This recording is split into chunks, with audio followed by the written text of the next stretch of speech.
evening, everyone. Welcome back to the channel. I hope that you're having an absolutely stunning day. Welcome back. Let's go ahead and listen and finish out The Seeds of Love. We're going to listen to the last track here on the album, of which I don't have the Wikipedia page pulled up. Hold on one second. There we go. We're going to listen to Famous Last Words. My last words were almost by because I didn't have the information up, so I just stopped the recording and pack it all up and try again later, but we'll give it another run through right now as we finish out the album. I hope that you guys have enjoyed it alongside with me, as I've definitely liked this one a lot. Let's just go ahead and let it run. We'll give it a little discussion afterwards, but let's go. We'll sing when the saints go marching.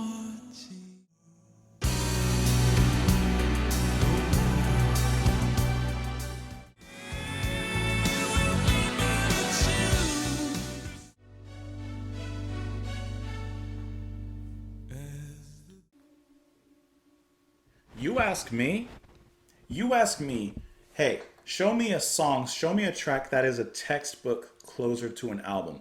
A closer that reinvigorates, reinvites for one last hurrah, and then sets you down gently and allows you to mull over the experience that you just had. Famous Last Words lives up to that in tenfold.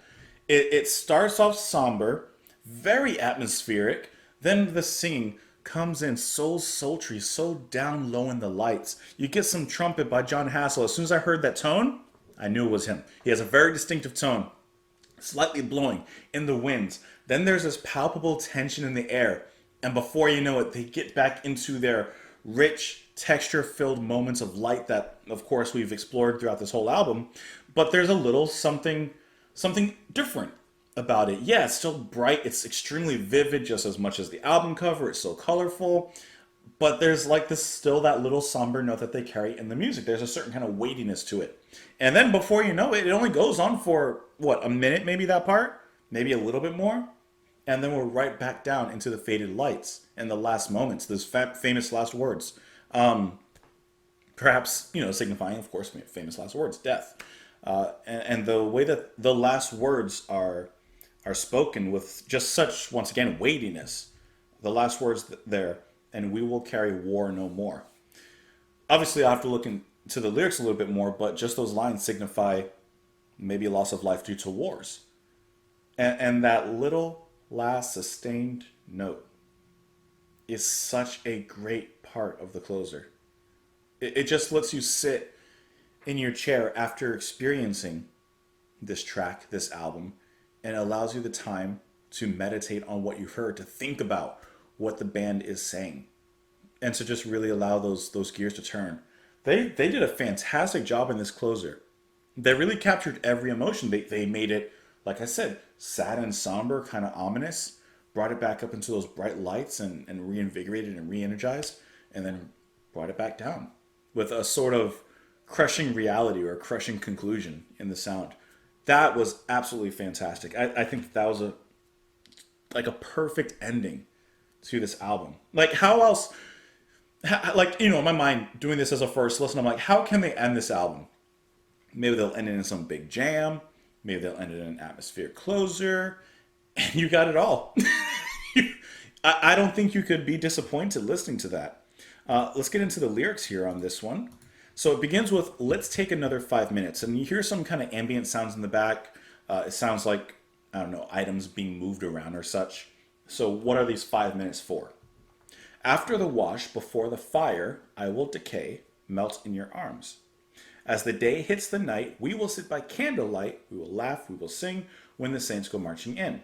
So there is a little bit of like a war kind of imagery here. Or something like that. Holding each other close. We're going to die. It says we'll decay and melt within each other's arms when they're sitting by candlelight at night, and the song they're singing, Saints Go Marching In. A for a brain, A for a heart, B for a brain, insects and grass are all that remain.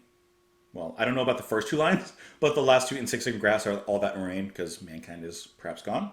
When the light from above burns a hole straight through our love, we will laugh, we will sing when the saints go marching in, and we will carry war no more. And then when it really gets grand for that finale, all of our love and all our pain will be but a tune. The sun and the moon, the wind and the rain, hand in hand we'll do and die, listening to the band that made us cry. We'll have nothing to lose, we'll have nothing to gain, just to stay this real life situation for one last refrain. Like one last, your final breath, your final moments, your famous last words. And then as the day hits the night, we'll sit by candlelight. Also, I like the little bit of fourth wall breaking when it says one last refrain, and so the chorus is repeated one more time. Nice little thing. And then, of course, the final line of "and we will carry war no more." So I feel like this is a family, a couple entrenched in some sort of war-torn states, country, etc., and this is their last night. And I don't know. I mean, I don't think it's a great ending, especially just because of the way the music even ended. I don't know. But that's a very, very strong song there. It says that this particular track apparently was the final single of the album and peaked at number 83 in the UK.